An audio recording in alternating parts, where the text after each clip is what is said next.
മണ്ഡലം ചുറ്റി നമ്മുടെ മകളകൾ തിരൂരങ്ങാടിയിലെത്തിയിരിക്കുകയാണ്. കഴിഞ്ഞ 10 കൊല്ലത്തിനിടെ തിരൂരങ്ങാടിയുടെ വികസനം തടസ്സപ്പെട്ടു പോയെന്നാണ് UDF സ്ഥാനാർത്ഥി PMA സമീർ 24നോട് പറഞ്ഞത്.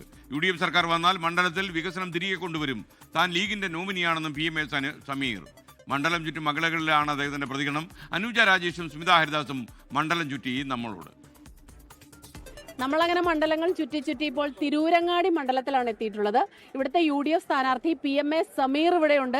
തിരക്ക് പിടിച്ച പ്രചാരണത്തിലാണ്. അതിനിടയിൽ അല്പസമയം നമുക്കൊപ്പം. ഇതിവിടെ ഇങ്ങനെ കണ്ടേ എല്ലായിടത്തും എഴുതിയിട്ടുണ്ട് തിരൂരങ്ങാടി ഇനി വൈബാകും. വൈബാക്കോ?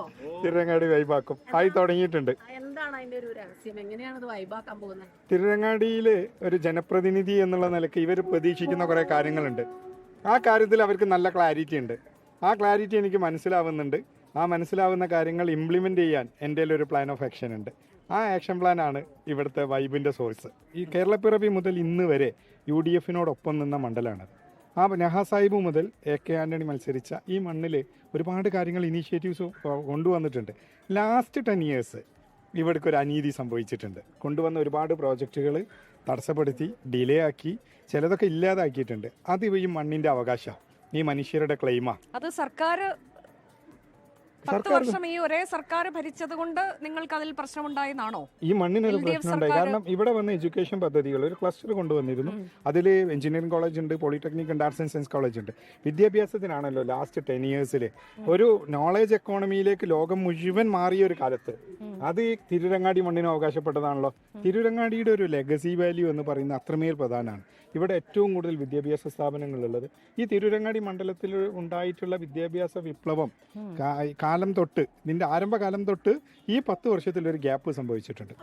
ഒരുപാട് വികസന പ്രവർത്തനങ്ങൾ സർക്കാർ നടത്തുന്നുണ്ടല്ലോ. നമ്മളിപ്പോൾ റോഡുകളൊക്കെ കാണുമ്പോൾ അപ്പോൾ ഈ വേറെ എതിർപക്ഷത്തെ MLA ആകുമ്പോൾ, UDFന്റെ MLA ആകുമ്പോൾ അല്ലെങ്കിൽ ലീഗിന്റെ MLA ആകുമ്പോൾ, ഇപ്പോൾ തിരൂരങ്ങാടി ഉദാഹരണം, അതിൽ മാറ്റങ്ങൾ വരുന്നുണ്ടോ? ഒരു പദ്ധതി സമർപ്പിക്കുമ്പോൾ അതിൽ സർക്കാരിന്റെ സമീപനം വ്യത്യസ്തമാണ്. റോഡുകളുടെ താങ്കൾ പറഞ്ഞല്ലോ റോഡുകളുടെ കാര്യം.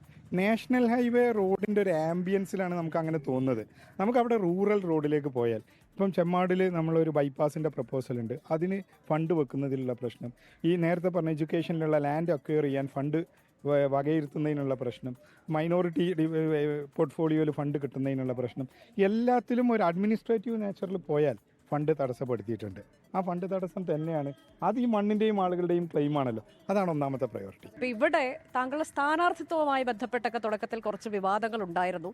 താങ്കളിപ്പോൾ പറയുമ്പോൾ ജില്ലാ സെക്രട്ടറിയാണ് ലീഗിൻ്റെ, കൂടാതെ സെക്രട്ടേറിയറ്റ് അംഗമാണ്, ചന്ദ്രികയുടെ ഫിനാൻസ് ഡയറക്ടറാണ്. അതൊക്കെ ആണെങ്കിൽ പോലും ഈ ഒരു സ്ഥാനാർത്ഥിത്വത്തിലേക്ക് പെട്ടെന്ന് കടന്നു വരുന്ന ഒരാളായിരുന്നു, നോമിനി ആയിരുന്നു ചിലരുടേത് എന്നൊക്കെ പറഞ്ഞൊക്കെയുള്ള ചില തർക്കങ്ങൾ, അത് താങ്കൾക്ക് തന്നെ അറിയാവുന്നതുപോലെ മുതിർന്ന ഒരു നേതാവിന്റെ ഭാഗത്ത് തന്നെ ഒരു പ്രതിഷേധമായി വരികയും അതൊക്കെ ഉണ്ടായില്ല. അപ്പോൾ ആ തർക്കങ്ങളെല്ലാം ഇപ്പോൾ അവസാനിച്ച് ഒറ്റക്കെട്ടായിട്ട് മുന്നോട്ട് പോവുകയാണ് അല്ലേ? യഥാർത്ഥത്തിൽ ഞാൻ പാർട്ടിയുടെ നോമിനിയാണല്ലോ.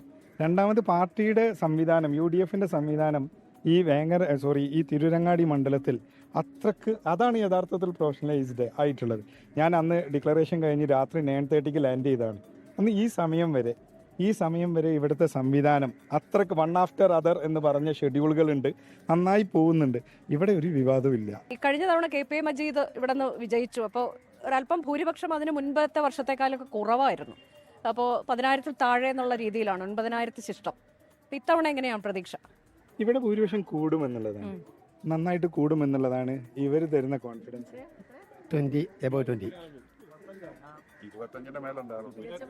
വലിയ നമ്പറാ പറയുന്നത്. അല്ല, മുൻപ് അതൊക്കെ ഉണ്ടായിരുന്നതാണ്, 25,000 ഒക്കെ മുമ്പ് ഉണ്ടായിരുന്നതാണ്. അതെ അതെ. തിരൂരങ്ങാടി വൈബാവട്ടെ. All the best. Thank you. ഇപ്പോൾ നമ്മൾ തിരൂരങ്ങാടിയിൽ ഇപ്പോൾ ഇങ്ങനെയുള്ള നല്ല ആത്മവിശ്വാസത്തിലാണ് UDFന്റെ കാൻഡിഡേറ്റ് ഉള്ളത്.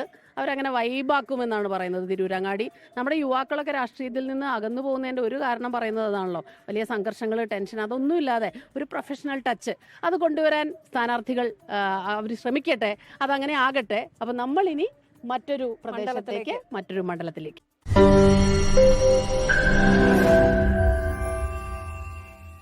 ലോകത്തെവിടെയായാലും ഏത് സമയത്തും 24 വാർത്തകളും ഓഗ്മെന്റഡ് റിയാലിറ്റി പാക്കേജുകളും എക്സ്പ്ലെയിനറുകളും വിശദമായി കാണാൻ ഞങ്ങളുടെ YouTube ചാനൽ നിങ്ങൾക്ക് സബ്സ്ക്രൈബ് ചെയ്യാം.